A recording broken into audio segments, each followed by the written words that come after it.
Mis mejores 5 lecturas de este 2024. Hola, ¿qué tal? Mi nombre es Daniel Marín y estos son los 5 mejores libros que leí este 2024.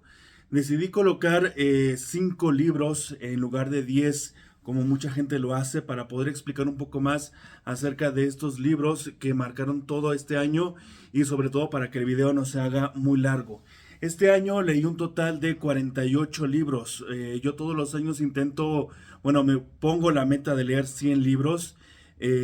Obviamente este año me quedé mucho menos a la mitad, ahí por un proceso de salud que tuve en este ojo, en el ojo derecho.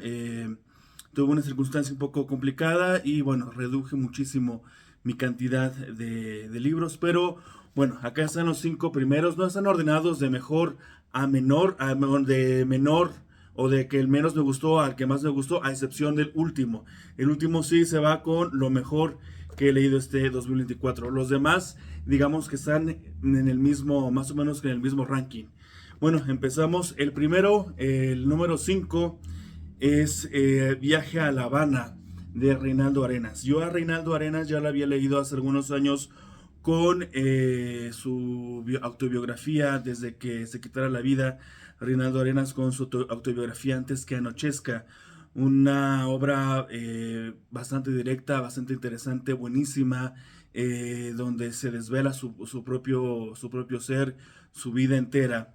Reinaldo Arenas fue un escritor cubano que salió de la dictadura de Fidel Castro hacia Estados Unidos y en Estados Unidos logró publicar una muy buena parte pues de su literatura. Entre los libros que publicó ya en el exilio está este que está compuesto por 3 novelas. Las 3 novelas habla de relaciones de pareja, sobre todo de relaciones de matrimonio. La última que da título al libro es una relación bueno, un esposo y una esposa, que el esposo es homosexual y se ha casado con esta mujer, posiblemente pues porque por las presiones sociales, pero igual que el mismo Reinaldo Arenas sale de Cuba y cuando regresa pues se encuentra con que tiene un hijo y vive una especie pues de una circunstancia homoerótica con alguien que al final hay un giro de tuerca. En la segunda novela, que es muy interesante, la segunda novela son 3, de la segunda hay una experiencia, digamos que es sobrenatural, muy sobrenatural. Me gustó mucho esa segunda novela porque fue la primera vez que leí algo de Reinaldo Arenas que no fuera 100% realista, sino que hubiera cosas incluso como de fantasmas. Este libro, que contiene 3 novelas, es buenísimo, me gusta mucho, lo recomiendo muchísimo. El siguiente libro es La bestia humana de Emil Solá. A mí, Emil Solá o Emilio Sola es uno de mis escritores favoritos desde hace muchísimos, muchísimos años. Él escribió una serie de 20 novelas que se llaman Los Rougon-Macquart, que a través de de esas 20 historias, él intentaba describir la condición de los seres humanos, sobre todo de la sociedad francesa, sobre todo a mitades y a la segunda mitad del siglo XIX. Esta novela de la bestia humana forma parte de la serie de los Rougon-Macquart, 20 novelas que protagoniza cada uno de los personajes, cada uno de los participantes de esta familia. Aquí, según algunos de ustedes han leído La Taberna o Naná, se encontrarán con que Jacobo me parece que es hijo de Gervasia o Gervais, de la protagonista de La Taberna, la madre de la protagonista de Naná. Esta historia empieza con que una mujer le es infiel a su marido. El marido se da cuenta y cuando se da cuenta comienzan a pasar cosas muy, muy truculentas, muy oscuras. Precisamente ya el nombre, La Bestia Humana, te da una idea de que va a ser una historia completamente desgarradora. Te va a alucinar con la cantidad de cosas pues muy, muy truculentas que llegan a pasar en esa historia. Aquí la locomotora, que es el invento, digamos que más cercano a la época, ¿no? Lo más moderno que existía en esa época. Es una especie de paralelismo entre la bestia humana, el ser humano y la locomotora. Es una novela muy buena, la recomiendo muchísimo. A mí, Emile Zola es un escritor que me gusta muchísimo. Yo no he leído todavía los Rougon-Macquart al completo. Me parece que los tengo que leer por todos los tomos. Son 20 libros, creo que llevo como 10. O sea que con este llevaría la mitad. También escribió otras novelas que tengo muchas ganas de leer, que son Las Tres Ciudades y los Cuatro Evangelios. Los Cuatro Evangelios los dejó inconclusos. Número 4, La Bestia Humana. Ya, nada más con el título, imagínense. Esta edición de Lectorum no es totalmente recomendable. Yo no la recomendaría, sobre todo porque sí siento que le hizo falta, como que está un poco recortada, como que no, habían partes que se quedaban, o sea, sí estaba, daba la sensación que estaba entera, pero ya después, recorriendo un poco otra vez las páginas, me siento como que está un poco recortada. Y la traducción, no me acuerdo si viene el nombre del traductor aquí. No, no, entonces el nombre del traductor no está, entonces es probable que sea una traducción un poco, pues no correcta. Entonces, si lo pueden conseguir en otra edición, pues mucho mejor. El número 3, Basil, creo que se pronuncia así, Basil de Wilkie Collins. Yo a Wilkie Collins tengo una relación de mucho cariño, yo le tengo mucho cariño a Wilkie Collins, porque fue un escritor que yo descubrí cuando tenía yo unos 19 años. Yo estaba muy chamaquito y recuerdo haber leído una novela que se llama La Soledad de Charles Dickens, de un escritor que se llama Dan Simmons. Y la novela está narrada por Wilkie Collins, que siempre vivió a la sombra de Charles Dickens. Y que Wilkie fue un hombre, pues digamos que siempre fue como un segundón, a pesar de haber casi estado en la vanguardia de la literatura policíaca. Wilkie siempre fue un hombre un poco complicado, tanto con sus relaciones amorosas como con sus relaciones familiares. Tenía yo creo que una especie como de baja autoestima. Wilkie Collins, sin embargo, fue un escritor muy prolífico, muy interesante, muy entretenido, que utilizaba un lenguaje buenísimo. Y yo más o menos hace como 8 años que no había leído algo de Wilkie Collins. La última novela que leí fue La Dama de Blanco. Y bueno, me encontré esta edición en Alba Editorial de Basil. Es un hombre, la historia trata acerca de un hombre que conoce, bueno, ya con el simple planteamiento ya nos damos cuenta que hay algo en la personalidad del escritor que desea utilizar ese tipo de planteamientos, ¿no? O sea, es un hombre que un día va en un carruaje de un punto a otro en una ciudad, creo que no recuerdo si es Londres, pero pues, supongo que es en algún lugar de Inglaterra, no recuerdo bien.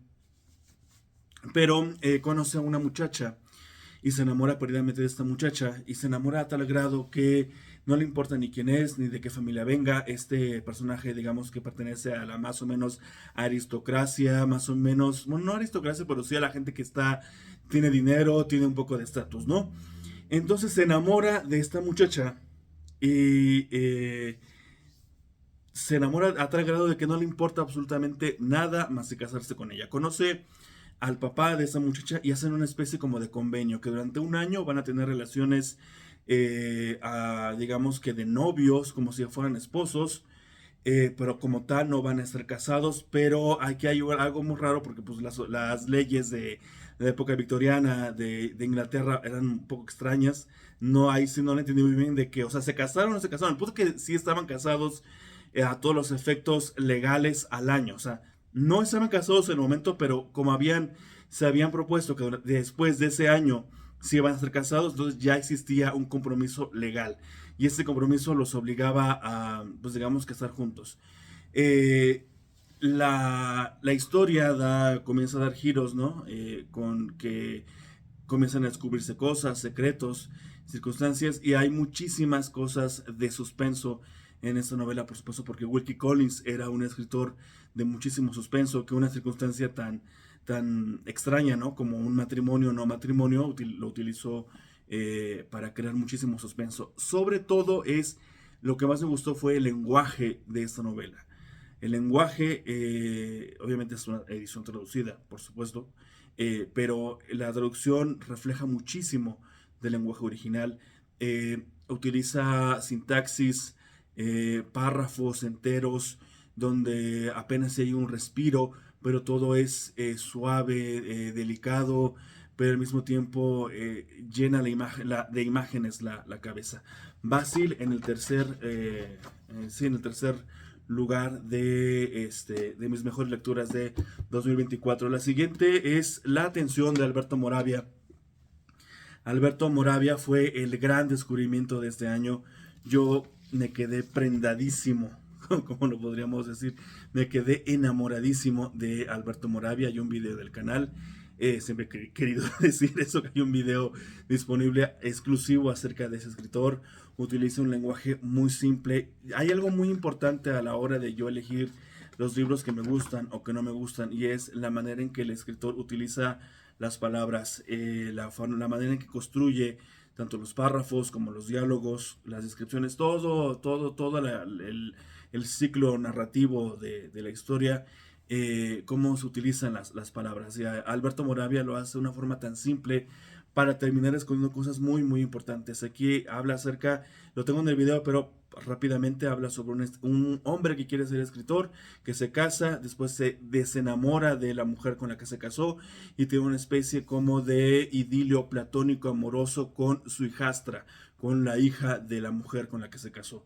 Durante todo ese tiempo asistimos a la gestación, génesis y continuación, culminación de una obra narrativa que es el diario de este escritor que quiere hacer una novela y termina siendo su propia vida una novela. Es buenísimo porque al final de cuentas cuando terminas la novela y dices, bueno, esto ha sido un diario, sí es un diario, pero precisamente es un diario o novela. Es un elemento muy interesante. De Alberto Moravia yo recomendaría La atención y recomendaría cualquier novela de él. Después de ya llegamos al número 1 y definitivamente el mejor libro que pude haber leído este año, lo que se lleva las palmas es La Plaza del Diamante de Mercé Rodoreda. Creo que sí se pronuncia así. Mercé Rodoreda. Esta novela ha sido lo mejor que he leído, ya no en 2024, en muchísimos años. Nos adentramos a la vida de una mujer que vive durante el periodo anterior a la Guerra Civil Española, a la Guerra Civil y después de la guerra. Es decir, nos encontramos con los tres lapsos de la vida de esta mujer, y, que es Natalia. Y Natalia contrae matrimonio, pero las primeras escenas de esta novela, eh, parecería como si conociéramos directamente ya a nuestro protagonista, porque nos adentramos en su vida cuando es joven, cuando tiene un trabajo, cuando conoce al hombre con el que se va a casar, un hombre, si no completamente machista, sí, con muchas cosas, pues del propio machismo que había en esa época, y bueno, que sigue habiendo todavía, obviamente, pero Natalia no es que viva resignada, sino que vive, eso es algo que me gusta mucho, que vive, es decir, vive simplemente, no, no se, no tiene una especie como de necesidad de un punto al que llegar, sino que se dedica a vivir su propia vida. Hay un elemento muy importante que tiene que ver con la portada de esta edición, que son las palomas, que Mercé Rodoreda mencionaba que quería llenar toda la historia como de tintes kafkianos, ¿no? Con el tema de las palomas. Tiene dos hijos, un niño y una niña, y finalmente llega la guerra, la guerra que lo destruye todo, y pierde a su esposo, y pasan cosas muy oscuras también con Natalia, la protagonista. También algo muy importante, lo que me gustó muchísimo, fue el uso del lenguaje.